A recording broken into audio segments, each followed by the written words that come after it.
committee. There is a lot on the agenda, but we will try and make it quick and expeditious so you can get on with your merriment and celebration of December holidays. Okay, so first we stand for the Pledge of Allegiance. I pledge allegiance to the flag of the United States of America and to the republic for which it stands, one nation, under God, indivisible, with liberty and justice for all. Okay. Great. Okay. So first item up is review of the meeting minutes from the last meeting, which was the October meeting. This is the combined November-December meeting. Any comments to those meeting minutes? Okay. All in favor of approving? Aye. Great. Thank you. Okay. First up, 214, 238 Ashwood. Okay. And just to give everybody a quick overview, if you can just introduce yourself, tell us a little bit about your project, and then in general, we're looking to understand what trees you're removing. Show us where you're implementing the tree replacement formula, and then show us for any existing trees how you're protecting them. Very good. Okay. Dave Fiorello from Omni. I'm here representing the Brothers of the Order of the Hermits of St. Augustine, part of Villanova property. This is a 7-acre site on Ashwood Road. It's the site of a large building and a small residence building in the northern corner of the site. The fathers have done some improvements on the building in recent days, and what they're proposing to do now is to make some adjustments around the building, some grading in front of the building to correct some drainage problems and to redo an existing driveway, turn that into, it's an area that's used for parking now. It's an asphalt area that be removed, and it's going to be replaced with a patio area. Again, this is a 7-acre site, and we're dealing with a very small corner of the site. We've got 4 trees adjacent to the existing building. The existing building dates from the 20s. A lot of the trees are up against where the roots of the building are protruding very much or close to the building. We have a 6-inch ash tree, a 22-inch cherry, a 20-inch locust, and a 12-inch locust adjacent to the building that is proposed to be removed. And they're shown right to the, I guess, if looking at the plan on the right side, the east side of the building. Again, a lot of these are drainage related. We're doing some grading. The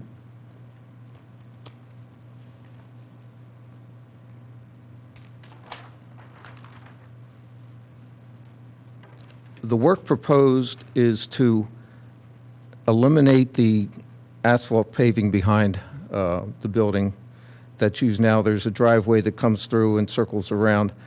The area is primarily used now, or was supposed to be used for a parking, but people park closer to the front along the driveway. So the area in the back is being converted to a patio, and there's some adjustments to grading here to provide some additional parking and to widen an area in the back for parking. So all the asphalt area in the back is being removed, and we're adding some parking here. Because there's some existing drainage problems, the site drains down towards the building. We're proposing some grading in the front to push that around, and we're adding a new stormwater management system over to the west side of the building. Our tree replacement formula is shown on our plans. We're including the ash tree in our count as the number of trees coming down. There's 4 being removed. There are 8 trees to be replaced, 4 of them large canopy trees. We've indicated on the plan the general location, but given the fact that it's a 7-acre site, I'm thinking we could probably locate those trees elsewhere on the site. There was a preliminary landscaping plan put together that shows a lot of shrubbery and tree replacement and such here. It still hasn't been approved by the fathers yet. It's still a work in progress. But the intent is to, and again, this is the area in the back, I guess if we orient it towards the plan,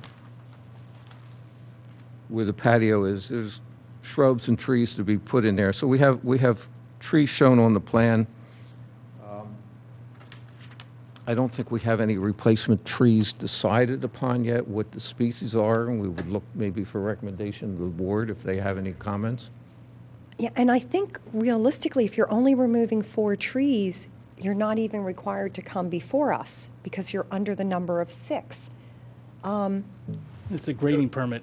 So Just it's the the dirt. grading permit, and Madam Chair, also, if you look, so the trees impacted have a triangle in them.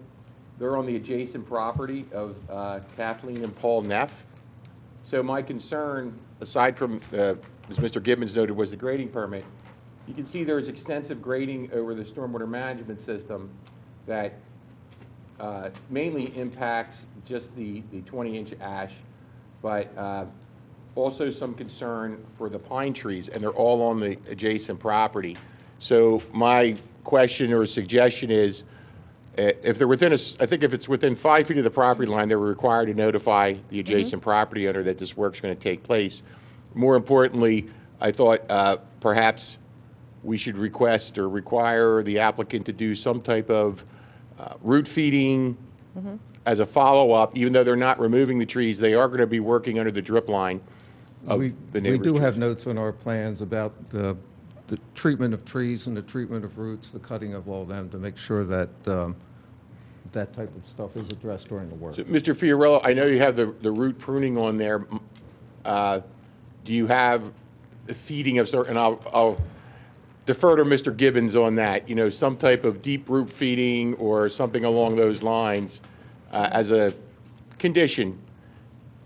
And I would defer to Mr. Gibbons on what that might be. Yeah, I think it was on your plan, right? Yeah, So so you were if you doing- look at sheet 2 of our plan, we have a number of notes on care of trees. Number 8, on-site trees to be saved shall be prepared by appropriate fertilization, protecting, and appropriate feeding. So we do have notes addressed on the plan to that. Mr. Gibbons, do you have a specific, so when our inspector goes out, and that's my real item, is there a specific type of feeding or fertilization? What they have down there, the pounds per 1,000 square feet, that's good. I saw it on your plans already.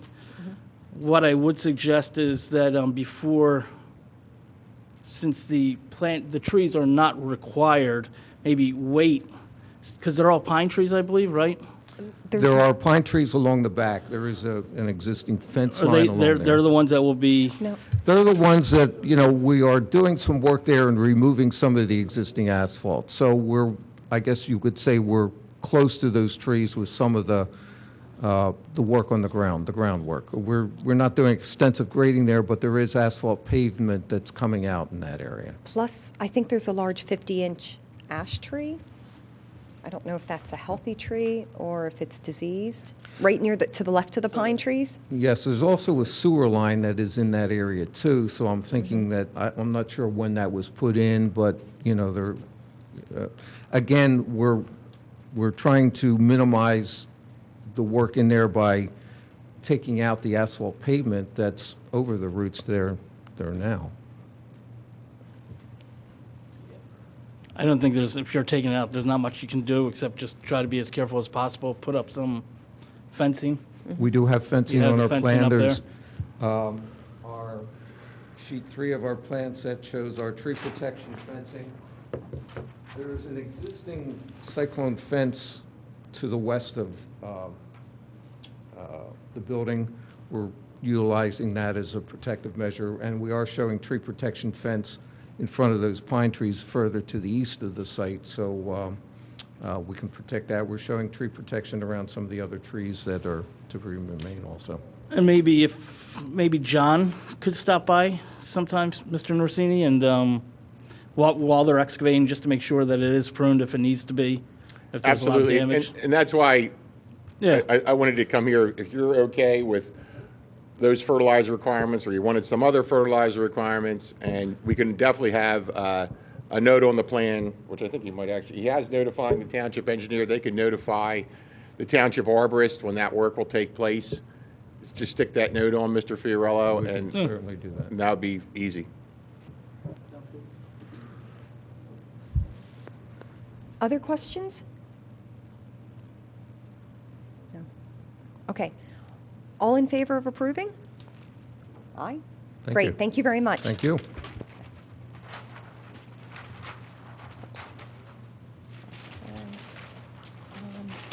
The next item, 905 Wooton, is tabled until January, so we'll go to 217 East Laurier.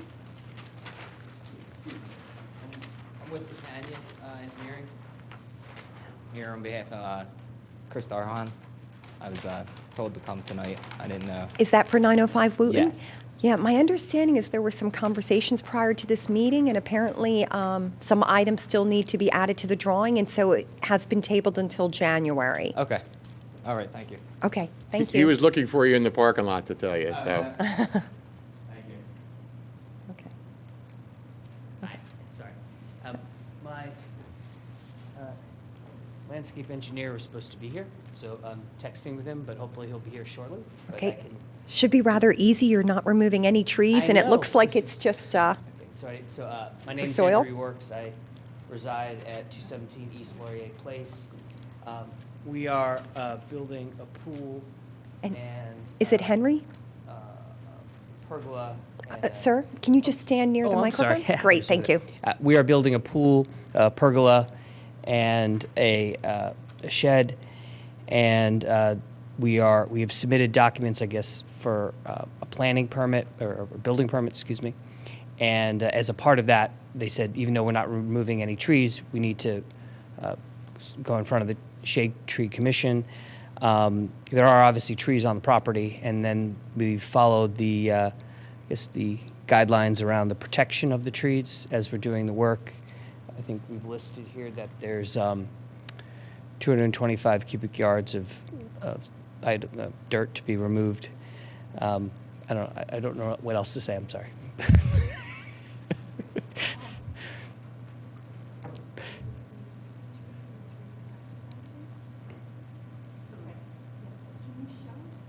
Yeah. So, Ian, could you please zoom in a little bit? yeah. We have the same thought. Perhaps a bit more? We're not getting this Thank on you. our screens. We're not getting this. On our screens. Is that? Should I proceed? Or should Yes, I wait? think so. Okay, we got it. We got it, Steve. Thanks. Great.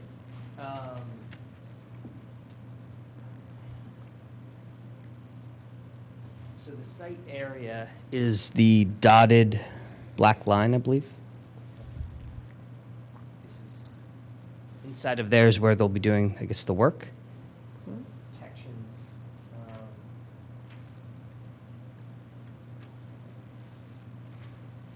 Give me a moment. Sure.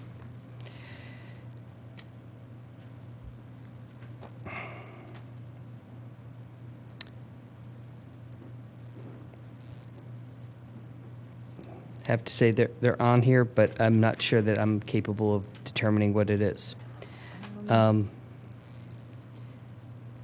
Is it possible that we could wait some time for my engineer to get here and then Yeah. let someone else go, and then hopefully I can come back up?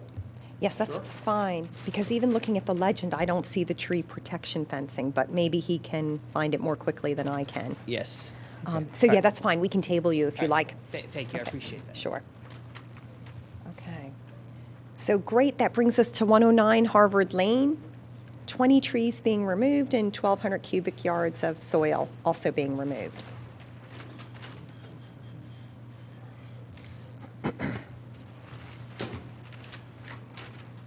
Good evening, Patrick Spellman, site engineers.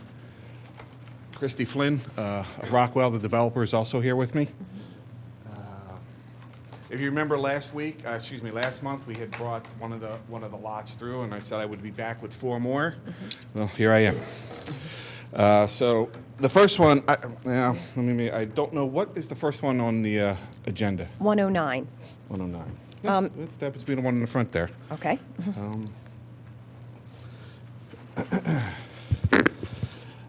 So as you know, or may remember, Harvard Lane is 14 lots that have been in existence for a couple decades and are now being constructed. Houses are being put on them.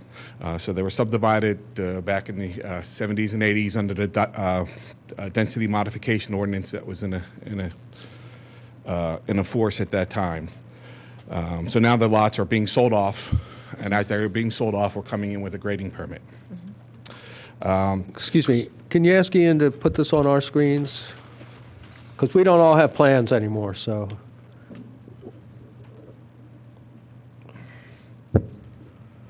Got it. I think it's coming up. Got it. All right. Thanks.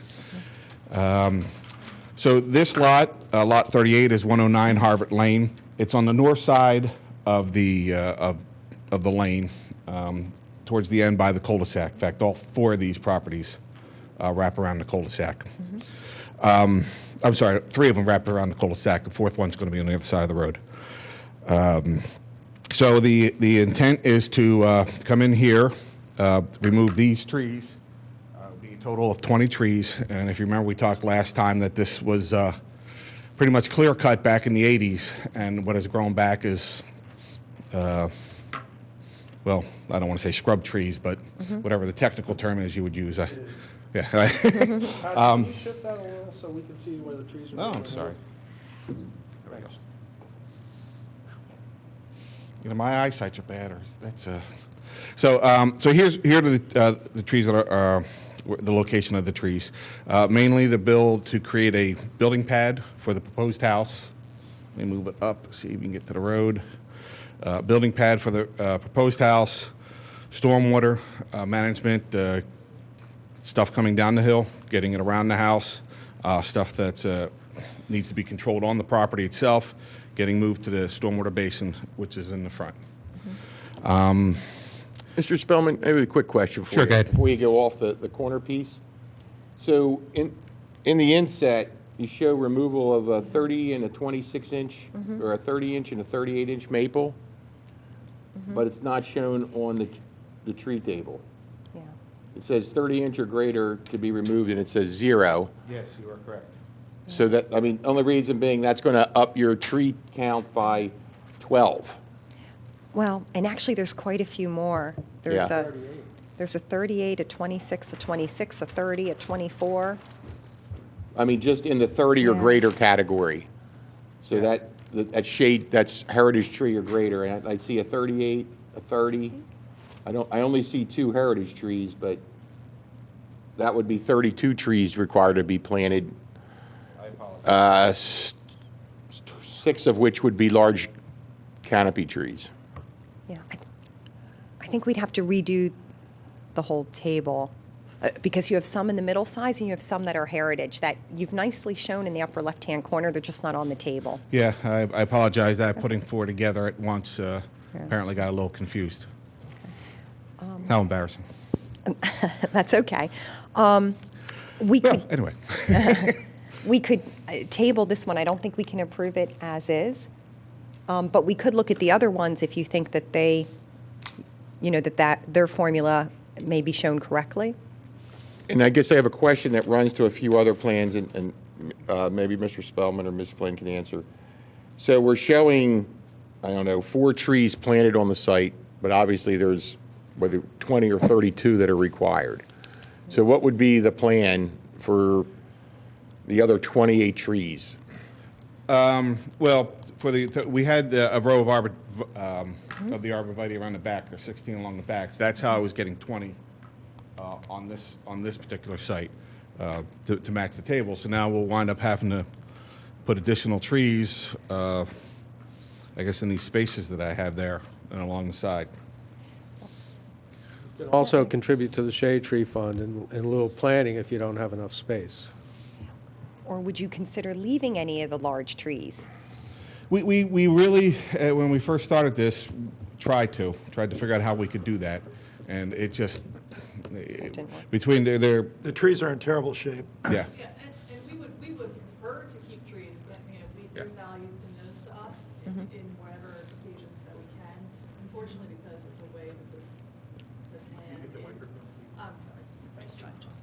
We just are not able to on these lots in particular. So that's our number one first order of defense, and then from there we'd rather have trees for the homeowners. Right.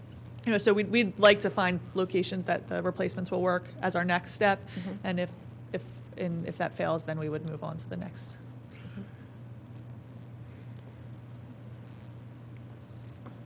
That- So my suggestion would be for 109, and I'll make this proposal to the Shade Tree Committee, and you guys we can vote on it, is to table this one and give Patrick time, come back and give us a new table, correct it with how many trees are being taken down, the replacements, where you're putting them, and that's when you can decide, do you want to make a donation because there simply isn't enough land, or are you able to fit them all on this piece of property?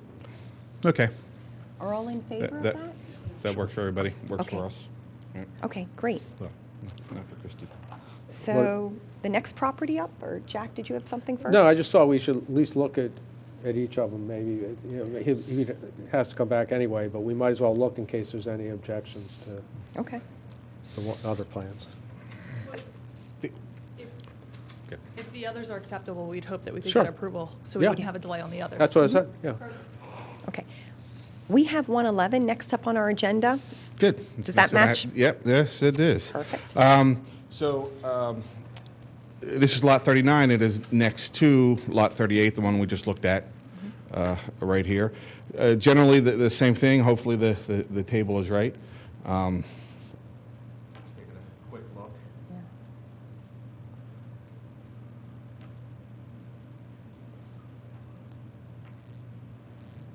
There's 30, okay. Yeah, so looks like this table has got everything we need to get on here. So we wind up with the 39 replacement trees required.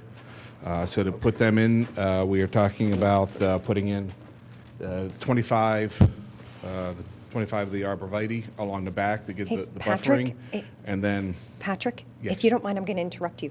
Just a quick sanity check. It doesn't look like it's correct. Because it looks like I can count at least 1, 2, 3, 4, at least 5 that are between 19 to 29, and you only have 3 listed. So it doesn't look correct. See any heritages on I'm looking for it. there? Does he? Yes, show? it's there.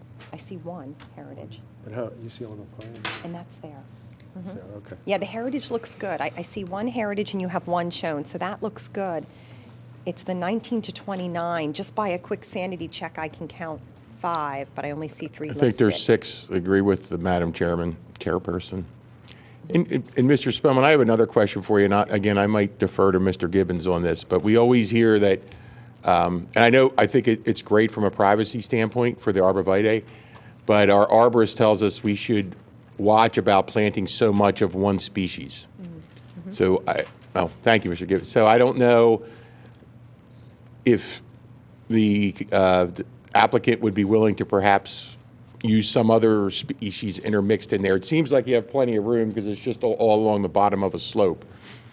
Yeah, I was going to say, the arborvitaes, if you're using them as a screen, that's probably your best screen. But even the other trees, you have all beeches, dogwoods, and 20 years of the American beeches, which are going to be the large canopy, start to all get diseased, you're going to lose that entire neighborhood.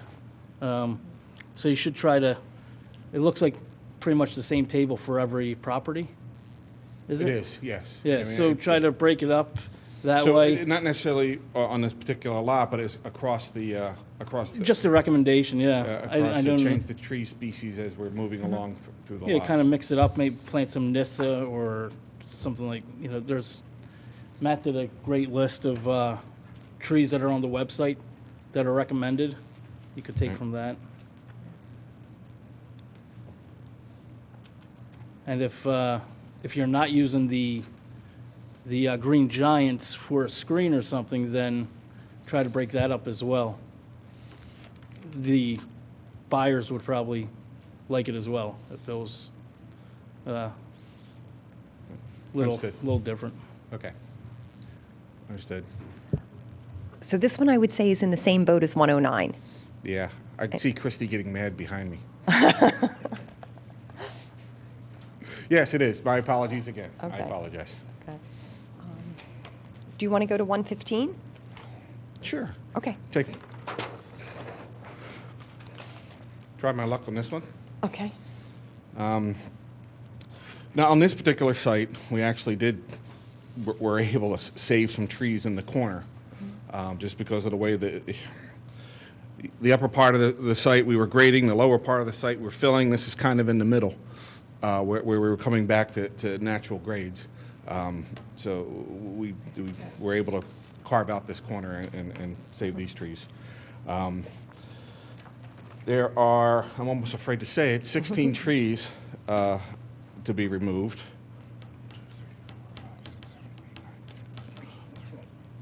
I think 14. I think these two may have gotten counted in there, but more importantly, the larger trees, 4. 1, 2, 3, 4. All right, looks like we got that right on this one. It So, does indeed look correct. yeah. So equating to 24 replacement trees.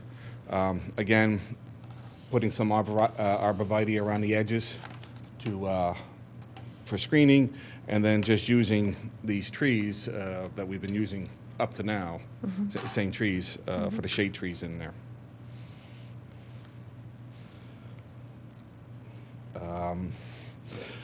I guess here we have tree protection fencing along to protect these trees. Again, stormwater system, and getting the driveway up, which is not much we could do about trying to save these in here.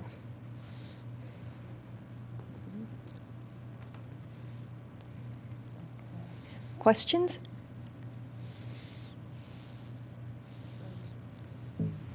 Matt, looks okay? Okay. One other thing, and I can't see on here, but just in the total development, you have a lot of Ailanthus. It's the tree of heaven, which is the spotted lanternfly. Loves that tree. So if you have I would just have your arborist or whoever's taking down the trees, kind of, if you could, keep an eye on that so we don't have too much spreading. You don't want to Interesting. go into that wooded area and And scatter them all over the place. they can, depending on when you're going to do the clearing, Understood. just a recommendation.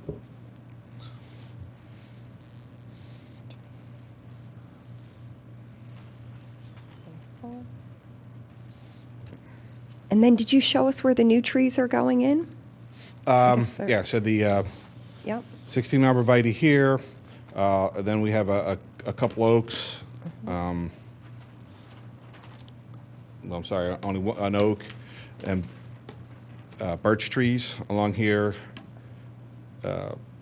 dogwoods along here, and then a beech tree. Okay. Great. Any other questions from anyone? Okay. All in favor of approval? Aye. Great, thank you. That's one. One for three so far. Okay. And We have then, left 108. yeah, 108, the last lot.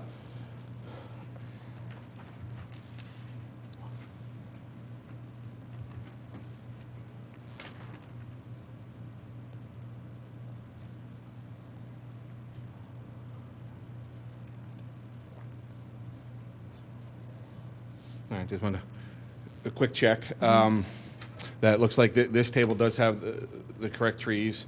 The 19 to 29 trees. There's 3 of them. 1, 2. I lost my last one.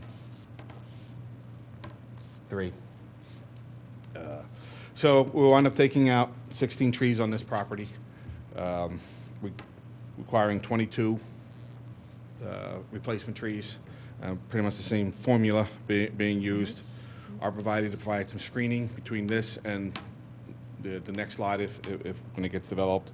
And then the shade trees along the side and in the front.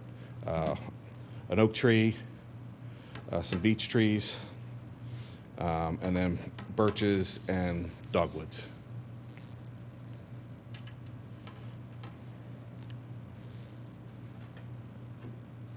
Okay, and it doesn't look like you need any tree protection fencing because Yeah, there's no. no existing trees remaining? Correct, Okay, correct. Yeah. okay. Any questions? Again, I just break it up. Break it up, yeah. Yeah. And I Yeah. saw that you're using the door heat. Yeah, that's from the last meeting. If you, yeah, you gave me that one last one. Yeah, yeah. And the beaches, remember, they're going to get huge. Right, So you don't want to put too many in there right. or too close to the house. They are shallow rooted. And you want to be careful with the siting of that. Gotcha. Okay. Great. All in favor of approval? Aye. Great. Thanks a lot, Patrick. Thanks, Christy. Yep. Okay. I got So, it. do we want to go back to 217 East Laurier? Okay.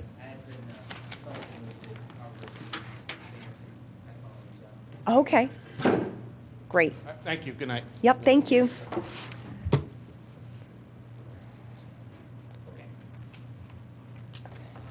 Hi, so I'm Andrew Yorks for 217 East Laurier again.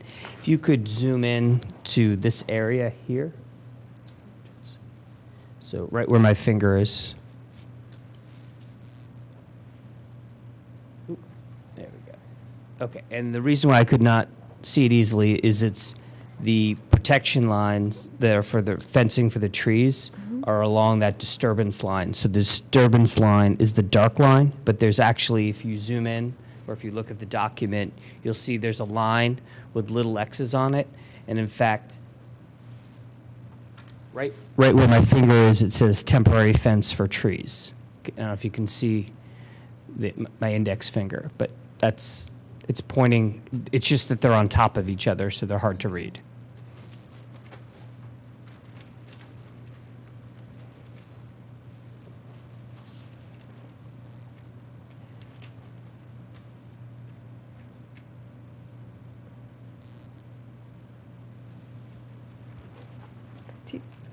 I can't see that, sorry. Are you on the first sheet? No, oh, sorry, this is on the second page. I don't know which document you have, but this should be That's the okay, if you second just pa- reference the page number, we'll Oh, get sorry, there. I think it should say C2 in the lower right. Okay. Yep, C2, sheet, Yep. revision 1, okay, great. So this is the perimeter of where they're doing the work, and then the trees are over here, and then the temporary fence to protect the trees is actually on top of that line. Okay, yes, I can see that. Okay.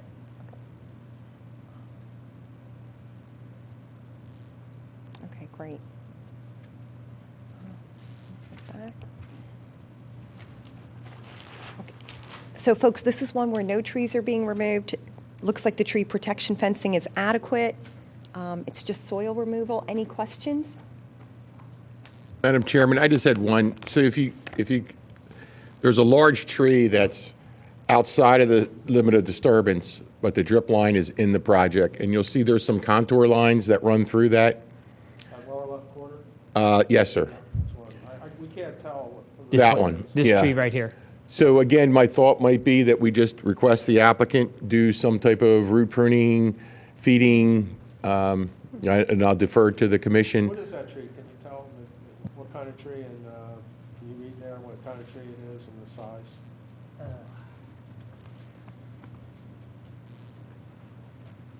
You can't tell. Yeah, it says 14 next to it, so I don't know. Yeah, it says E14 inches. so- E14. And then below it, Yeah, it's not that big. I think it's CT or GT. Yeah, I know. There's one to the left of that, too. That one's only 7 inches. This one here? So this one I know, that's an evergreen that's not doing well. This is a healthy, nice tree. It's an unusual tree, but in terms of the foliage, it's more like a leafy fingered kind of tree. We are supposed to get, the size and the species of tree on the plan. He does have the size. I can see if there's a legend that corresponds to. The PM. Okay, so it is up there. Actually, it's in the upper right. I can tell. Okay, and that's GT, that tree is. GT, which looks like it's a honey locust. Yes. Correct. Yeah, it's a honey locust. And if you look in the, so if you look at this box right here, it lists the names of them, which then reference there.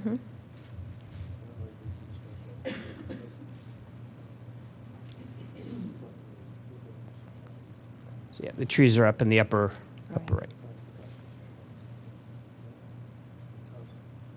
So on that one, it looks like the, excuse me, on that one, it looks like the tree protection is too close to the root system on that. So it's within, it's beyond the 2 feet. So in reading the I guess the information that you provide on the website around if you can ask for the fencing to be closer than the drip line, and what the engineer and the arborists have told me was that in order for the safety of the workers to push it out further could be endangerment to them. They can make it temporary to move it in and back and forth, but where they would originally look to set it up would be there. And they decided just in that one spot for the safety of the workers. Sometimes we suggest what you do is you just plan on losing that tree and just include that in your replacement. But you don't have a replacement for them. No, and I don't, well, I don't, Yeah, I think what it's a 14-inch honey locust. And there's a few that you can see the drip line is within the tree protection fence or the limit of disturbance. But I find that proposal acceptable, that when they're Right. working on the patio pergola, Yeah, it has they're to be not- out that far, and otherwise they would move it in. Yeah, they're not taking any trees out, so hopefully they won't lose it.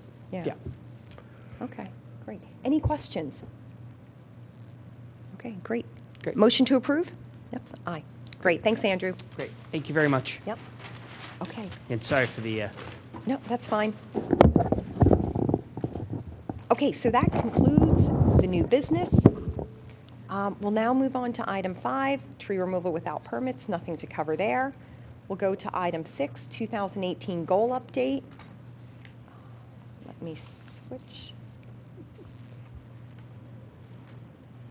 Okay, super. Now, the only thing is, I'm not exactly sure how we show this on the screen. Trish, do you have an idea? What we're going over, the goal update? I can just speak to that? Yeah, because I guess it would be included in the agenda. Yeah, I think we'll be okay. We'll go ahead and start. Trish, if you come up with an idea, we'll take you up on that. Yeah, I don't have a hard copy of it. Okay, do you want to put yours up there then, Jack? That's great. Okay. Yeah. Jack, I think you may have the old copy, though. It looks like you may have an older revision. Yours has red on it.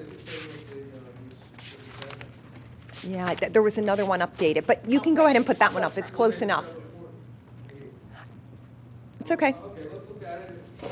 Well, something visual, and you can tell if there's an update needed, Okay. or something that needs to be updated. Okay. Super. Let me just check and see what Trish has here. Oh, yeah, it's the old one posted. Okay. Super. Okay, so folks, this is our year-end review. And overall, in looking at these, I thought it looked pretty positive. We set these and finalized these in April of this year. And I think we accomplished a lot since that time, but I thought we'd go through them one at a time and say, hey, where are we at? And even we can just talk about 2019, what we're going to need to do. We won't make any decisions about 2019. We can do that in January, but we can see where we are now. So the first one was to implement the Master Street Tree Charter. That was Matt and myself. We certainly completed the charter, but I think the bigger item was the survey that went on. Matt, you want to give an update on that? Yeah, so we've stopped surveying because it's almost impossible to tell the condition of a tree right now without leaves. So we have 2,600 trees done. We have, we did about a half mile on the trail, and there's a lot of trees on the trail. But that came late, so we sort of stopped that too, because we can't tell the condition. And so I think what we need to do now is move into the analysis mode. So the 2,600 trees that we have, with consulting with John Hosback, figure out where the gaps are in neighborhoods that need trees, where the most hazardous trees exist. So we did some anecdotal analysis of the 2,600, but not the deep dive that we're not trained to do, but John can get us there. We also, the township also purchased another app for us so that we can create a second team in the spring to make the survey work go faster and also get the parks done as well as the rest of the trail.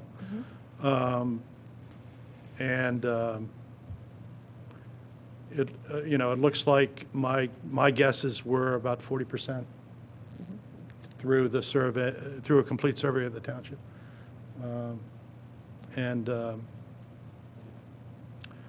That's what I got. Nice work.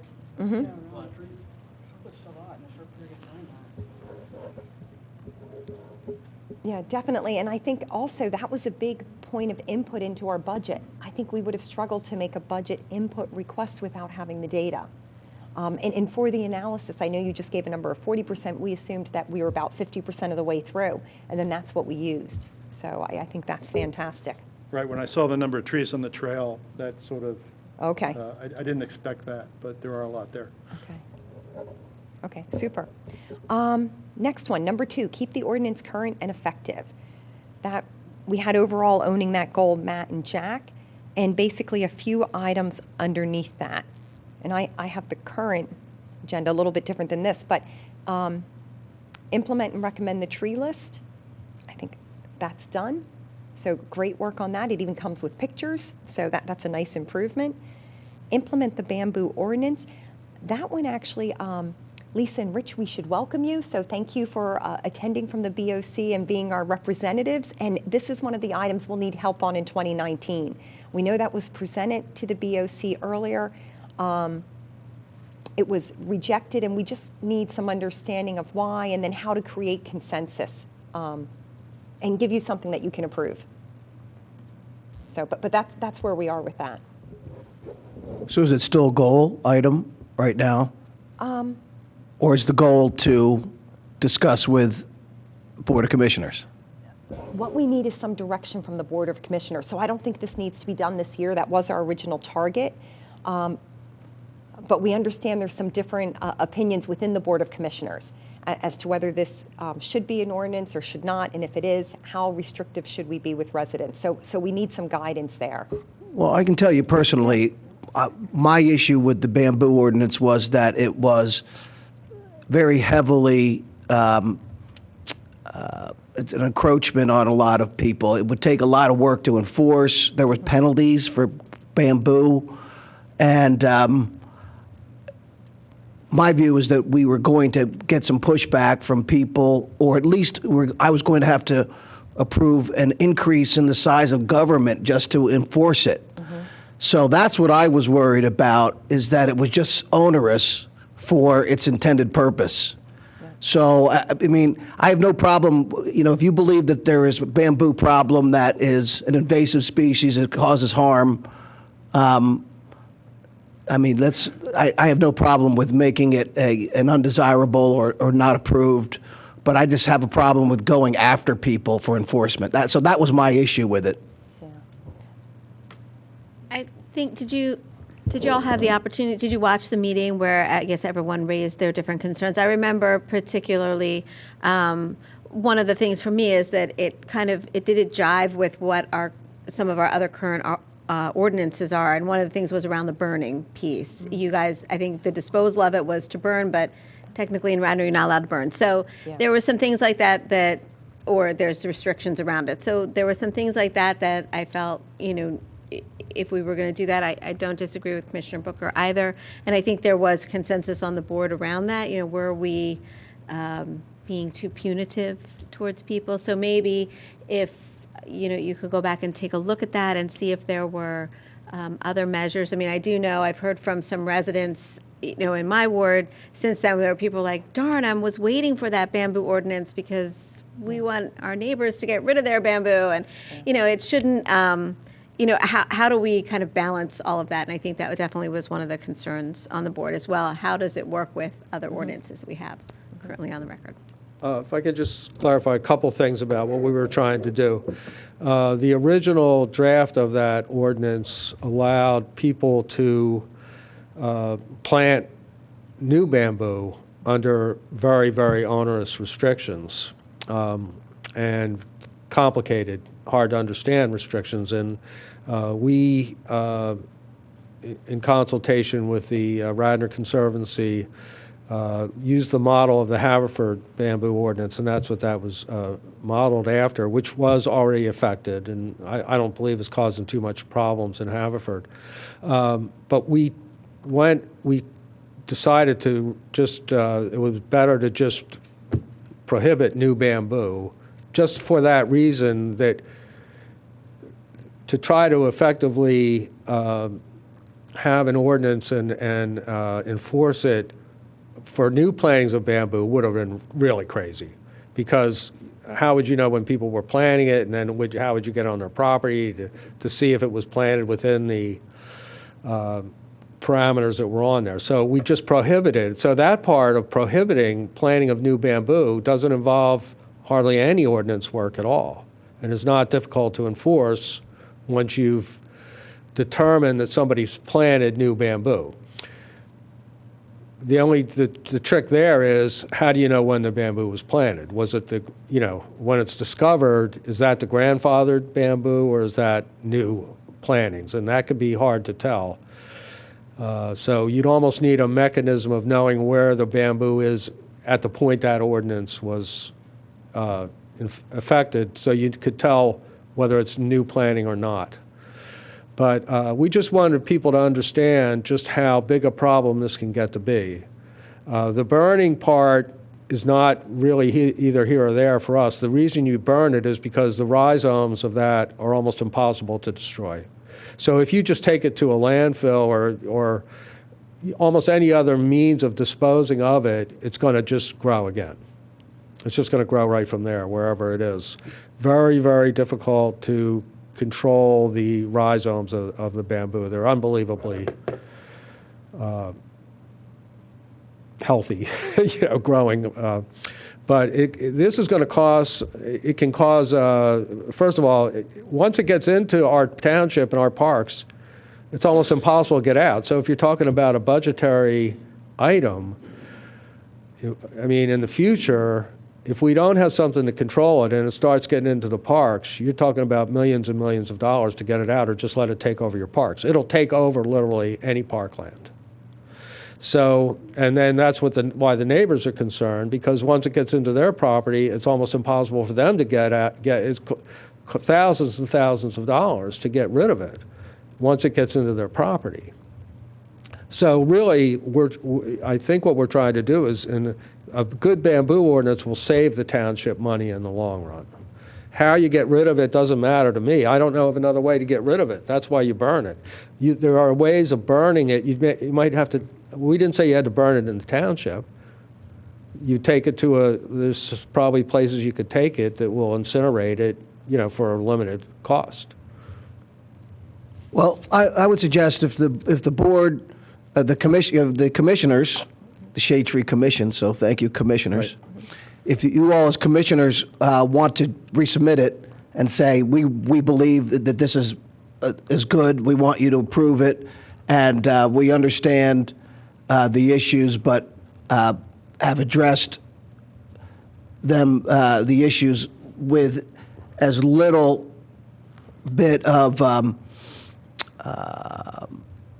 governmental intervention as possible, then I would just send it back to us and with that note.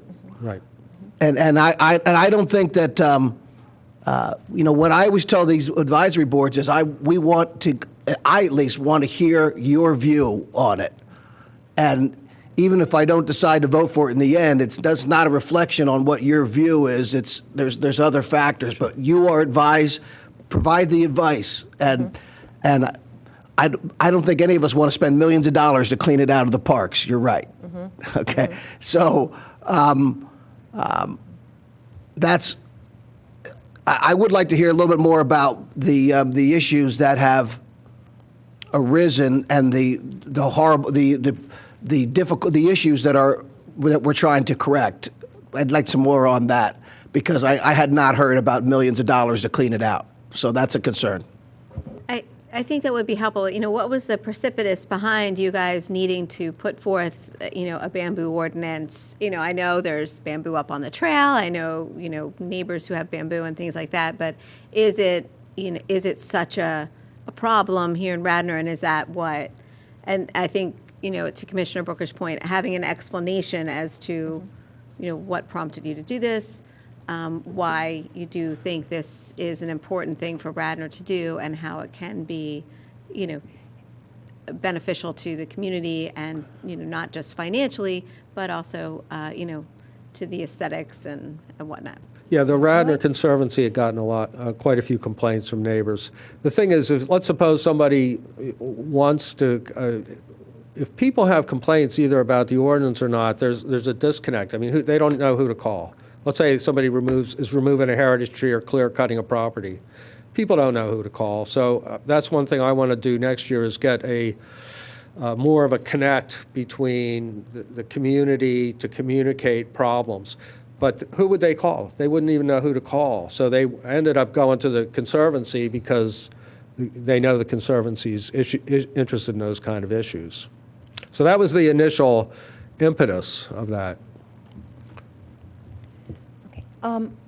Also, I think what's nice is we don't need to solve this tonight, but I think your input is great. And actually, that's something we recognized as an opportunity, or something we didn't do well the first time, is that we provided the ordinance and we didn't provide any explanation as to why we were even giving you the ordinance and then certain aspects of that. So that was our lesson learned, that next time we present something to you, we should come and present it and come with the rationale so we can address your questions live.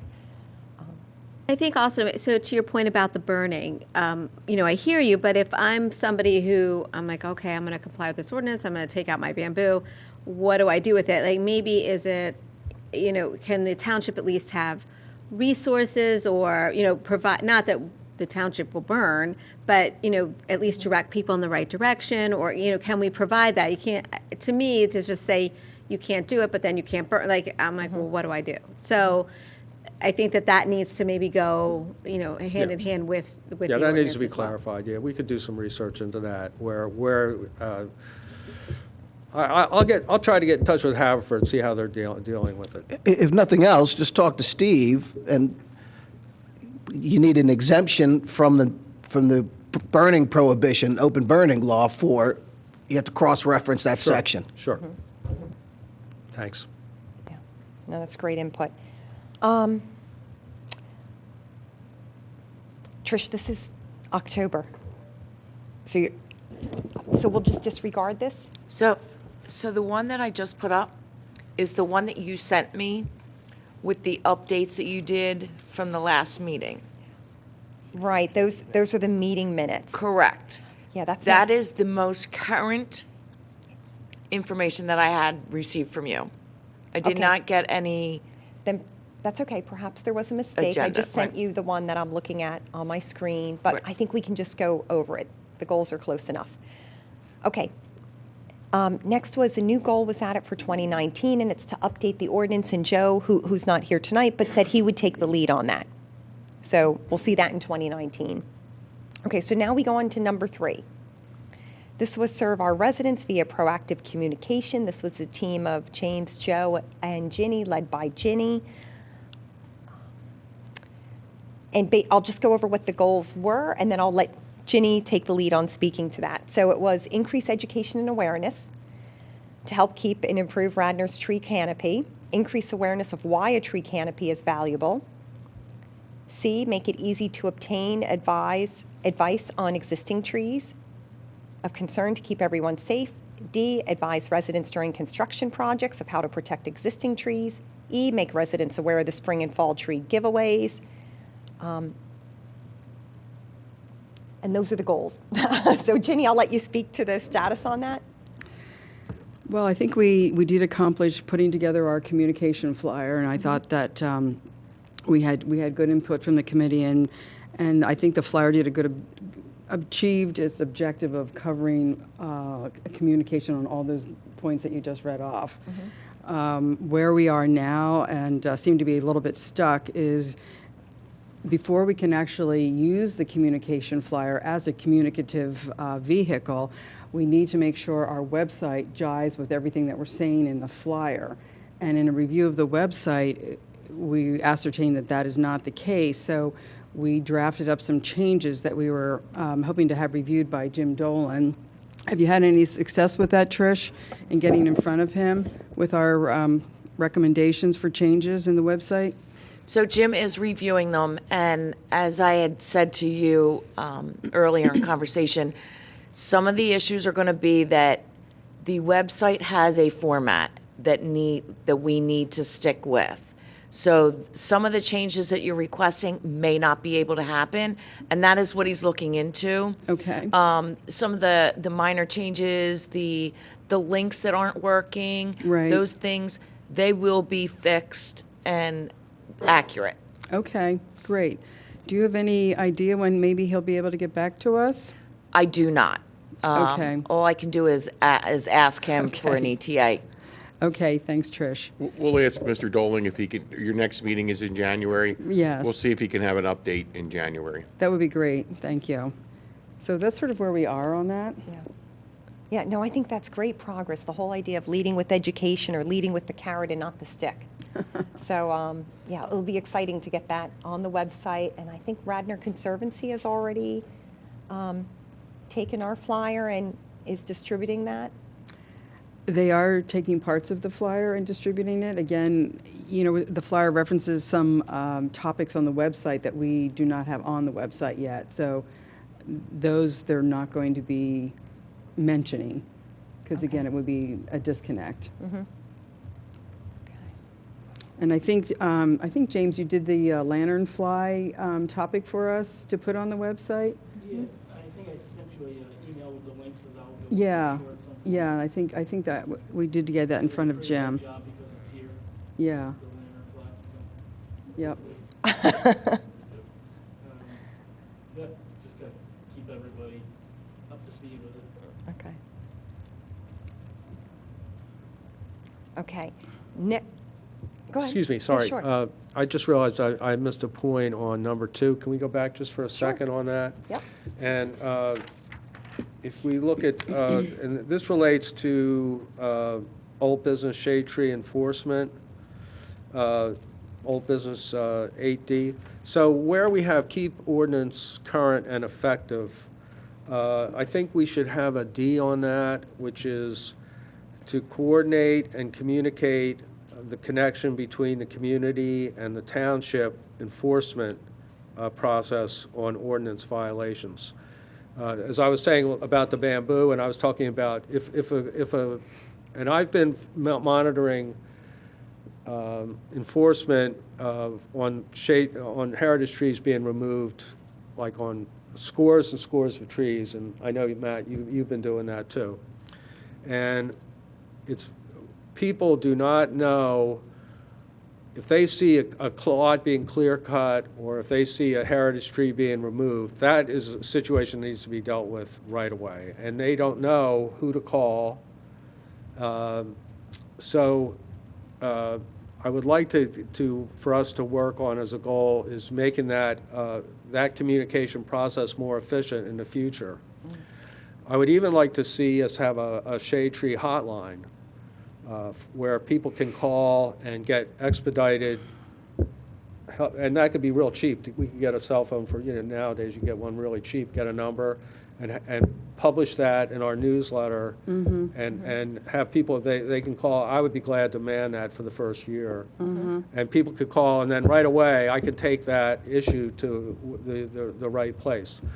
But basically, we are doing a terrible job when we see these heritage trees coming down. We almost never get any enforcement on it. It just ends up going into a black hole because by the time we get the proper people out there looking at it, the tree's gone. And believe me, the contractors now know how to violate that. They don't put their signs up, they just come out, they cut the tree down, They remove the stump within a day, they don't put a sign up, and it's all gone. And we've had a violation that nothing's being done about. So we are not getting any accountability for people removing heritage trees in the township right now. And I think if we have a good process to coordinate this, we can turn that around. Well, I do think once we get this communication flyer going and out there in these various vehicles that we've talked about, that will definitely help Jack. Yeah. They'll at least know about us, they'll have a Sure. number there. Yeah. and So is that possible we could add a D to coordinate and communicate the connection between the community and the township enforcement process on ordinance violations? What I did is I made a note. Actually, I have the goals in front of me. There's a C that says help residents, developers, and contractors follow the ordinance. So I just made a note for 2019. Okay. We can consider increased enforcement and possibly a shade tree hotline. Right. But we'll take that into account when we think of 2019. Sure. Revising the ordinance and then how to better enforce Okay, it. thanks. Madam Chair, if I Yes. could interject on that. Yeah. So we do get many, many calls. So people do know where to call. Not me, it's Trish. They call her constantly. Folks who are alerting us to situations. Some of those situations are where a person is removing 5 or less trees and they don't need a permit and there is no heritage tree. Other heritage trees, we have intervened, and when our arborist has gone out, he's determined that, yes, it should come down. So the violation, if you will, was they didn't perform the proper paperwork in coming to us with a hazardous tree report. But as Mr. Millerak says, undoubtedly other items occur. I've said it in past emails and other meetings. The commission needs to understand our enforcement. There is no tree person per se that works for the township. We have an appointed consultant, John Hosbach, and he comes very quickly when we need him. Doug Meter of the engineering department, myself if I have to, guy in Public Works, but there is no dedicated tree enforcement person. It's reactive as opposed to proactive. We don't have that staffing that would really, I think, connect with what I believe Mr. Millerak is talking about. So it's a poor part of what our folks do, but it's not what they do every day. Yeah. So I think for Rich? How long does it take, Steve, to respond when you get a call? When we get a call, Will John go out that day? It's within the hour. Oh, wow. When we get the call, now, sometimes you'll get me if the call comes after 3:30 because folks are gone. Right. But if it's during the day, it could be within 20 minutes to an hour. Hosbach could be different, but Doug Meter, a guy in Public Works, or myself, it's within the hour. So if you get that on the flyer, they'll send somebody out, I think. But I think really what happens is the people see a tree being cut down, and most of the time, it's either hazardous or it's a dying tree or they have actually the permits. Not all the time, though, is it a violation. But people think it's a violation. But we need to do a better job of explaining. The people don't need to know. They just need to know somebody responded, yeah, we knew about it. No, we didn't know about it, but it's okay, or that is a violation, and we'll go after them. I think what I find on doing a lot of site visits is that every meeting, there's probably one property where trees have been removed before we even get a chance to see the plan. So I think that's sort of where Jack's headed here. There's this we're sort of behind the news, like so much of the time. And so if there's some way to make it easier, or if there's some way to allow people to communicate directly with the Shade Tree Commission, I guess. Yeah, it comes down to the people really have to report, right? Someone in the neighborhood most of the time. So that's how we're going to get that notice. Well, there's another very good way to go at this problem. A lot of this involves basically rogue tree contractors that will take down any tree. Basically, there's a lot of people that don't like trees, and we've seen it come in here all the time. So there's a higher percentage than you think of people that just don't like trees. They don't want the shade. They're scared of trees. I've seen people take down heritage trees because they're too messy, literally. So there's a lot of people that don't like trees. The people that want to, I want a playground for my kid, they'll just come in and clear cut their whole property. It's very common. People want to clear cut their property. So it is a big problem in terms of people taking down healthy trees. And that's now the other way to get at it is to go after contractors who are not licensed in Radnor are not supposed to be coming in here cutting down trees.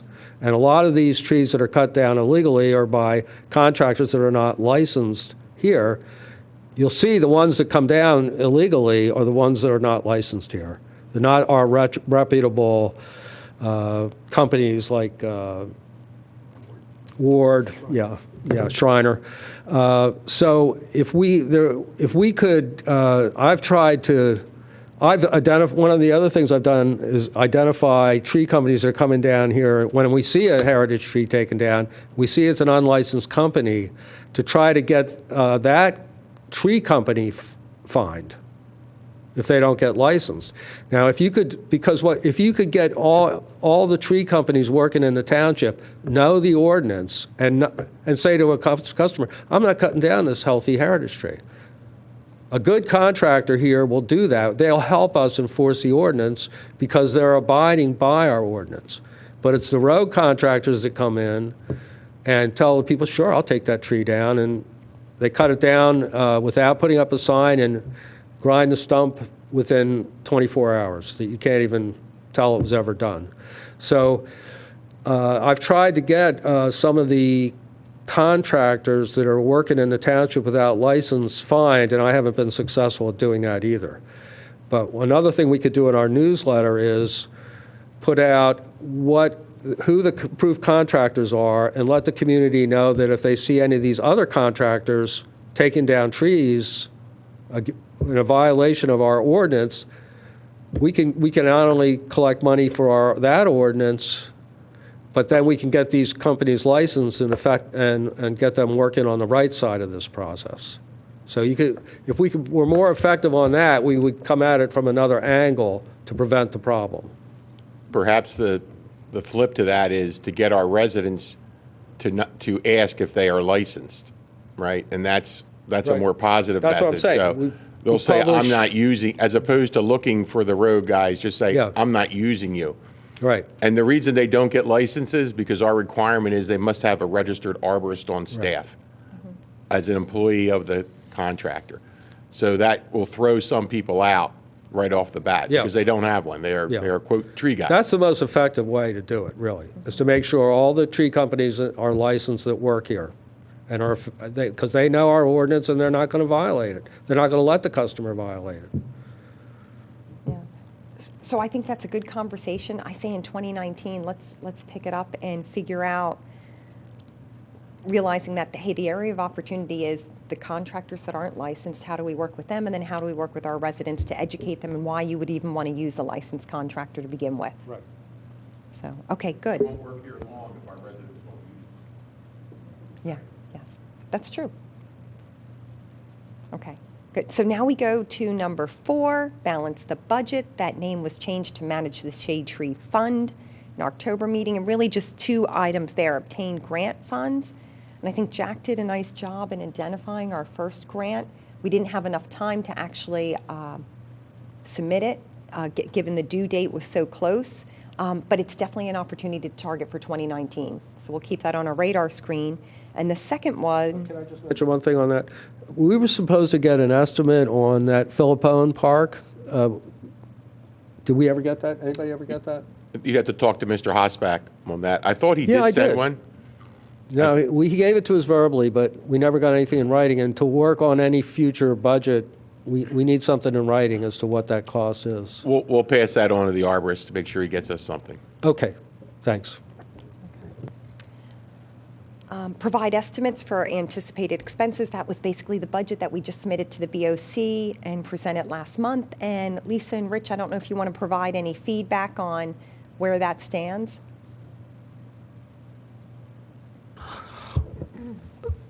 From my perspective, like that project, like all of the other projects, we excluded from the budget for this point, and they'll be reviewed further.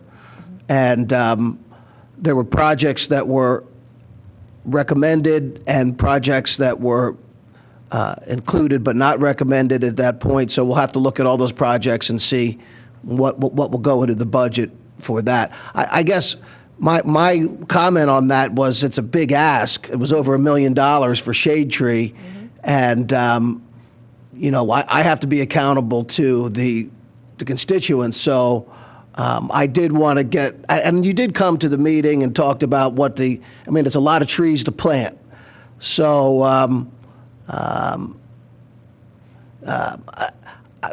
again, I'd like to know more about exactly what is the problem that we see that we need to solve, and why does it cost $1 million, and is there a way to bring it down? Because you know, the budget's tight, and there's projects that have been approved that aren't funded that might be a higher priority. So any insights into that, from my perspective, might be helpful. Yeah, and thank you. So 2 points. One, $800,000 of the $1 million is to actually remove hazardous trees. So it doesn't have to all be in the shade tree fund. It just has to be somewhere in the Radnor Township budget. Like it could be under Public Works, who currently does the removal now, but that's really the big ticket item there. And then the planting of new trees, it's actually under the next goal, but I'll speak about it now, just in partnering with other people in the township. I had a good conversation with Bill Thomas, who is the director at Chanticleer, and one of the things he recommended is planting bare root trees. So right now when the fall planting is done, those trees are $650 a tree. He said we could actually save money, plant more trees if we did bare root trees, providing you had them planted by professionals. Because if you do it by volunteers, they're likely to dry out and they may not take. But he said that's an option to consider. So that's something we could look at. What's the cost of the bare root ones versus? Ginny, I don't know, but I assume it could almost be at least half. Okay. Bill Thomas, director of Chanticleer. Yeah, and then I also noticed, what's that? Probably a quarter of the cost. Okay, yeah, so that's great, James. Yeah, even less. And then I think it was, it's PHS, I don't know if it's Pennsylvania or Philadelphia. Pennsylvania Horticultural Society. Thank you. They just did a big planting down in Philadelphia, and I believed they used bare root trees. So it's something we need to look in further, but it's definitely an option, let's say, to do some value engineering.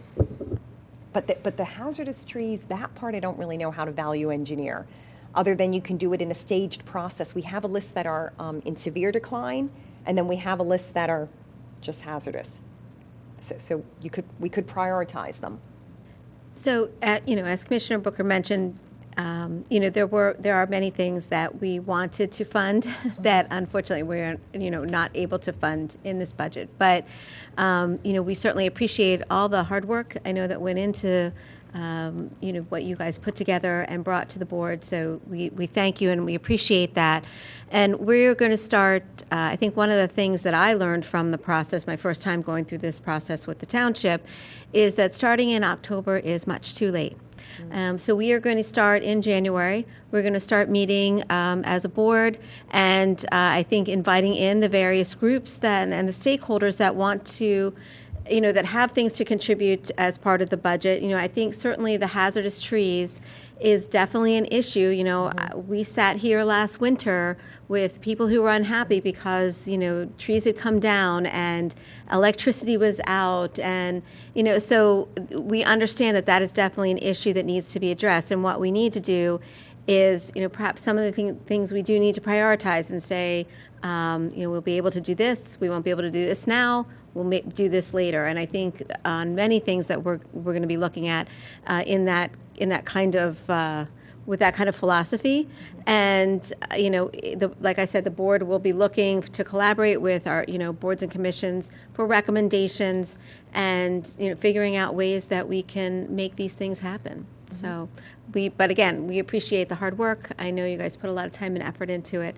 And, just the way things are playing out in the budget this year with, we had about, a $2 million decline in our business privilege tax. So there were definitely things in the budget that we were unable to do. But hopefully, we can start early and figure out some ways to make things happen next year for 2020.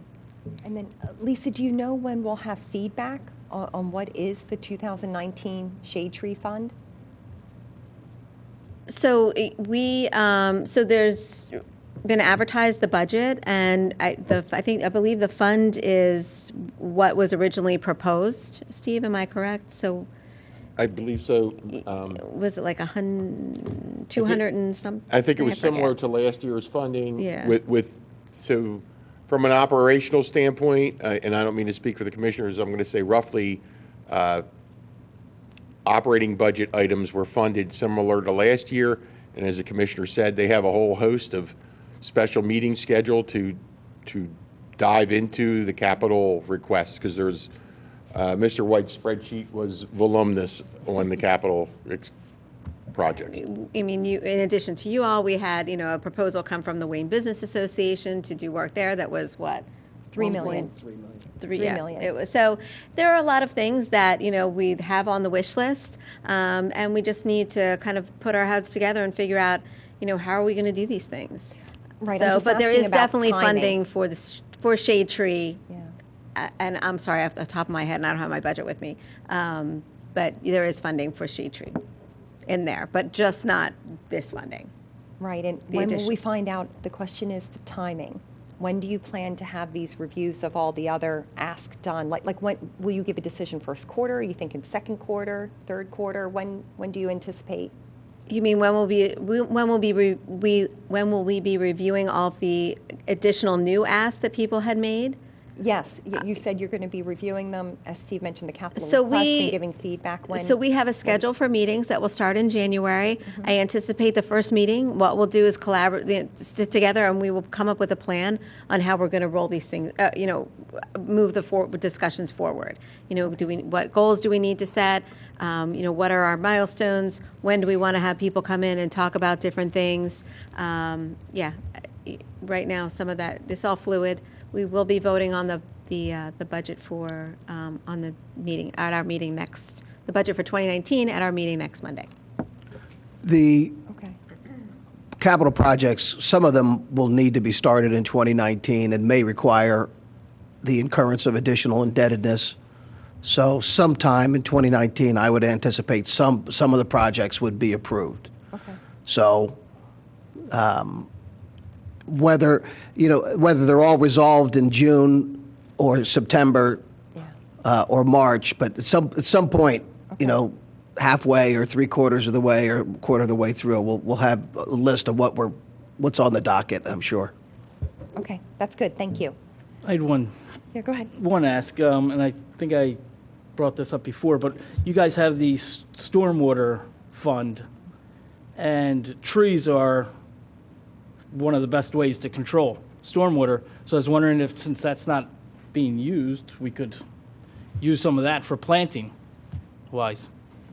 So what we've learned is the stormwater, the ordinance that I guess governs those funds is very specific.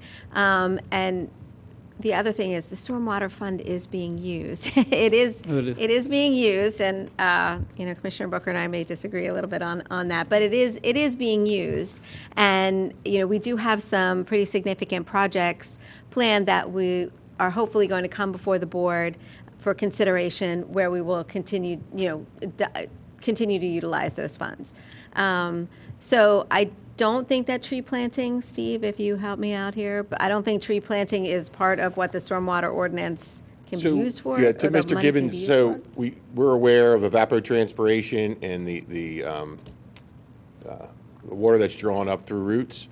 So I've been asked the question, does your stormwater ordinance take into consideration trees? Canopy or per se, yes and no. No, in that we don't say if you plant X trees, this counts towards a reduction of volume of stormwater. Yes, to a point in that when we do our calculations and you look at your runoff calculations, it's different based on asphalt, meadow, forest, woods, right? And that's where that is reflected, but there's nothing specific to a tree section as a part of the ordinance at this point in time. It's one of the capital projects we're asking for, which is on that big list, is to rewrite the stormwater management ordinance and the subdivision and land development ordinance, and things like that in some fashion would be considered. So you could change the ordinance maybe and to help out? Well, and also we have to really quantify. So when you get inches of rain in half an hour, the effect of a tree is different than when you get a less intense rain, right? So if water is rushing through a property, it's rushing through a property. Not that the trees might, so those are all things that have to be addressed if that went that fashion. So maybe it's something we look at for 2019 and working with, whoever governs the stormwater management ordinance and fund. We could reach out to them. Okay. Next goal is number 5, partner with our stakeholders. That was me. So I'll give you a quick update on that. Oddly enough, the BOC was the first stakeholder to partner with, and here we are in December, and I think we did quite well. We have Lisa and Rich both joining us, and the intention is that one of them at least will be available for each meeting. And I mentioned to Lisa before the meeting, I think where we really need their help isn't so much in reviewing the plans of the residents, but it's more so exactly in these types of conversations where we're trying to figure out our goals, our vision, and where we should put our energy. So we're happy to have your input. Next was Radnor Conservancy. So that's been ongoing. We, of course, have met Laura Luca and Gretchen Grobel, and they have been good partners to us. We've learned a lot about what they do. Wayne Business District. We didn't actually talk with Christopher Todd, but I think that's because Lisa mentioned it a little bit earlier, or Rich did, that the Wayne Business District really has their own project that they're pursuing, a $3 million project, which includes trees, landscaping, hardscaping, lighting, all to go on in the business district area. So when I reached out to Chris Todd, he said, thanks, but I don't need your help. We're already working directly with the township. Fair enough. Contractors and developers, we still need to make some inroads there. And the last one was the Radnor Township staff. And I think we've done a good job, not only with Trish and Steve, but we've gotten to know other folks like Bill White, who came and presented to us the budget, Steve McNeilis, who does public works and takes down the hazardous trees. So I think we've done a good job there. And then the other person who isn't on here, of course, is Shanna Claire, and I spoke about that regarding Bill Thomas and giving us some ideas. And the reason I reached out to Bill Thomas is because the Shanna Claire also donates money to our fund. So I wanted to find out, one, say thank you for doing so, and what would allow you to continue doing so. So he seemed pretty pleased. He plans to continue. They probably wouldn't be able to increase their donation, and totally fair enough. But he did give the idea, hey, if you want to stretch your dollar further, this is how you would do it. Look at bare root trees. So I thought that was great. Next, we're on number 6, and then we only have number 7 to go. So number 6 is provide input on key issues. We didn't have an official owner of this, but I think we tackled this, the Emerald Ash Board. There, we included money in the budget because, Matt, you basically found through your survey that almost 90% of the ash trees, I think, are hazardous or already in decline. Yeah. So we just need the money basically to take them down. The remaining 10%, we put money in the budget to either treat them or remove them. It would be assessed on a case-by-case basis. Storm and electrical line concerns. I think there we put money in the budget again. Matt, via your survey, you were able to identify trees that are at least within the electrical wires, and then I think you also identified those that are hazardous. Yeah, I mean, it's a street tree survey, so obviously there's the interaction between the trees and cable wires and power lines is inevitable in some places. I mean, the cable wires there's a lot of redundant cable in this township. which you get used to looking at, unfortunately. But it's a shame. The cable companies just rewire. They don't take the old stuff down. So that's weight on the poles. It's bad on the trees. But in a lot of cases, the interaction between power and street trees is direct. I mean, the lines are on some of these trees. They're on the tree. So it's, everyone knows that you will get ice in February, and those big limbs come down. They're going to come down with the wires. And so anyway, the great thing about this app is we have photos and we have locations of all these interactions that are bad. So, what we have to do now is analyze it and, deliver it to the township in a way the township can decide what the priorities are. So Matt, is that the requirement of the township to clear those limbs off of the lines, or is it the responsibility of the electric company? It's a PICO Yeah, issue. so wouldn't we submit that to PICO to take care of? PICO decides, I think PICO decides when they need to intervene. Okay. I don't think the township tells PICO you have to intervene. I think PICO, they have people and they look at, and Okay. have they done a complete survey of Radnor? I doubt Well, it. we certainly do call PICO quite often Oh, you to do? remove trees and ask them to remove the trees Okay, good. whenever we think, and also the Public Works will remove trees as well that are hazardous. And what PICO community relations folks have said to me is that they would remove more trees, but that the Radnor residents always stop them from cutting them back. But the well, Lisa says they do a terrible job at cutting it back. They probably do. Well, right down Brynmore Avenue. Right. And look at the work. Darby Paoli Road.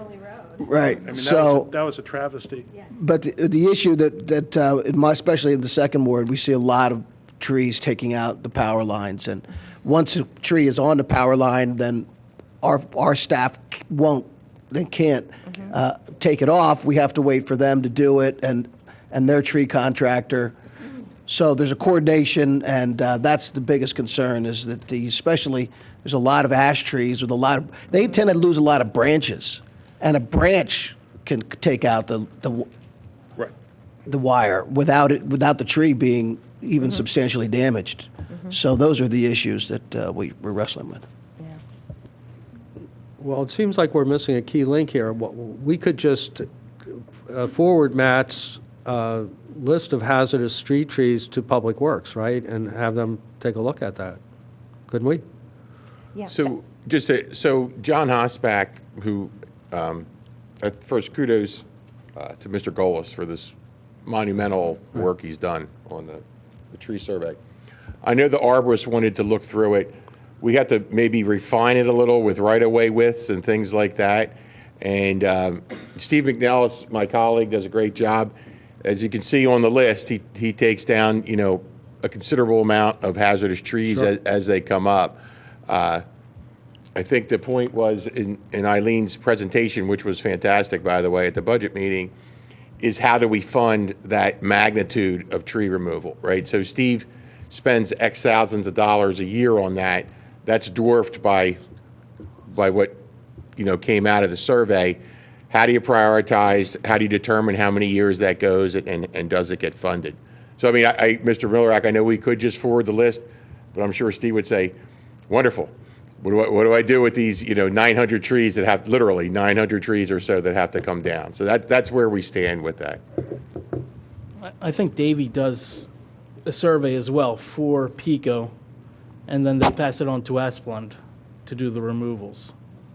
So, and I think for next year, we should try to talk to maybe Asplund, since they take down so many trees, maybe partner with them and see if they might want to, if we're allowed to, donate to local family, huge company, see if they donate some money for planting trees. And also, let's get that information to community relations at PICO and have them have the list. And it's great to have the list, and if one comes down, we could say, see, we told you, take care of it. So It's all of the above strategy. How about that, Jenny? We could have, So whatever you, put a pressure on all the folks to get these taken care of. we could set up a meeting, if you want to have a subcommittee, I'll bring Joe Blackburn in, he's our government liaison with PICO. And he can go on very long about their vegetation management, how often they do it, and he'll probably bring one of those folks with you, and you could converse with them, and maybe if one of the commissioners or both commissioners want to sit in. So let me know maybe after the holiday, we'll set that up. Yeah, I think we should get the analysis done, you know, as perfectly as John wants it done before we do that. Yeah. Yes, sir. Yes, so I think the thinking for 2019 is, let's look to partner better with, let's say, PICO and Ashplund and the liaison that you just mentioned, Steve, on all aspects, donating, trimming, wires that are no longer in use. And then we can look at providing a list of trees in the wires. Matt and John can work on that. And then also providing a list of hazardous trees to Steve McNeilis, Public Works. And then we'll just see where the funding shakes out and what we can and can't do. Okay. Great. I think the wires are mostly communication that are left Okay. up. It's usually not Pico, I don't think. Okay. It's the cable, Verizon, Comcast, stuff Maybe we like can that. partner with them too. There you go. Okay. Just make a note here. Okay. Last goal. Be green and efficient. Okay, utilize less paper. Here we are today. I think the only hard copy is with Matt. So I think we've done great here. Trish, I assume this has saved you a lot of time. Okay, super, because our idea also was to make better use of our resources, meaning all the volunteers we have here. Still up is to benchmark and learn from other townships. I had met my peer over from Abington. I thought they had some unique ideas. Matt and I met her at a tree conference, not this year, but last year, 2017, and I thought she could come and just tell us about what they're doing there. And we can do that with other townships too. If we think, hey, they're doing a good job, we'd like to learn more. And then the other thing was just make efficient use of our residents, developers, and contractors' time. You know, by approving things with comment versus making people come back. So I think we've done a lot of that as well. So that is it for the 2018 goal, year-end review. Any comments? Yeah, I think so. I think so. Yeah, very, very well done. So thank you. Okay. Now we'll go through the rest of the agenda, which should be fairly quick. We could take on future stuff. I think I'm on most of that. Oh, yes. I sent Trish a note. It just didn't get incorporated, but exactly. Yeah, so old business, nothing to cover there. Shade tree budget 7, we took care of that. So now we're down at item 9 and then 10. So hazardous trees, these are the ones removed. Trees removed by Radnor Township. So under the hazardous trees, this is a lot. We don't normally see this many in 1 month, but I did check with Steve McNeilis, and he said these were all identified by residents and that John Hosbach looked at them first. So to me, I feel good about these. Any questions? Okay, super. We'll consider those approved. And then trees removed by Radnor Township. I don't recall how item 10 is different than 9, why these would be removed. Steve, you probably. Yeah, I think I might be able to help give some there. insight. I think hazardous trees are residents who submit hazardous tree reports. And so the process is, report comes in, our arborist confirms, and they're given the okay, other than trees that are in imminent danger of falling. Trees removed by township are my colleagues, the hazardous trees my colleague removes. We get that to keep, so we can keep track of the number of trees being removed in the township. Yeah, so Trish, maybe we can just label that hazardous trees removed by Radnor Township. So maybe 10 is hazardous, because they're both removed by the township. It just sounds like 9 is identified by the residents and 10 is identified by the No, the township. Eight is by the residents. What's that? removed by the Number residents. 8 is done by the residents. That's not done by the township. So, You so mean the number 9. hazardous, Okay, the got it. hazardous trees are done by the residents or the Oh, right. contractors Not in who the right of way. submit the hazardous reports, which Yep. are in your packet.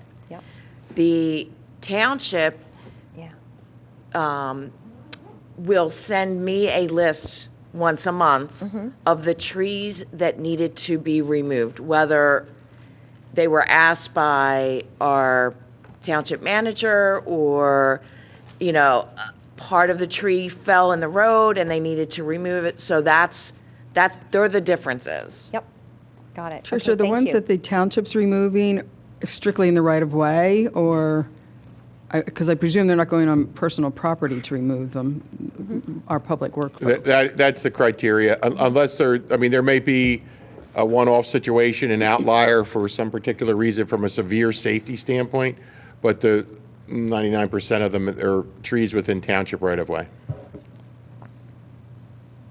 Okay, great. I think we're good there. No public participation. Contractors list is attached. So if there are no other questions, we can adjourn the meeting. Thanks for coming. We really appreciate it. It was great to see you guys, Yeah. get some coordination. Thank you for having us. Thank Yep. you. Great, thank We're you. glad Have a to be nice here. holiday, everybody. That too.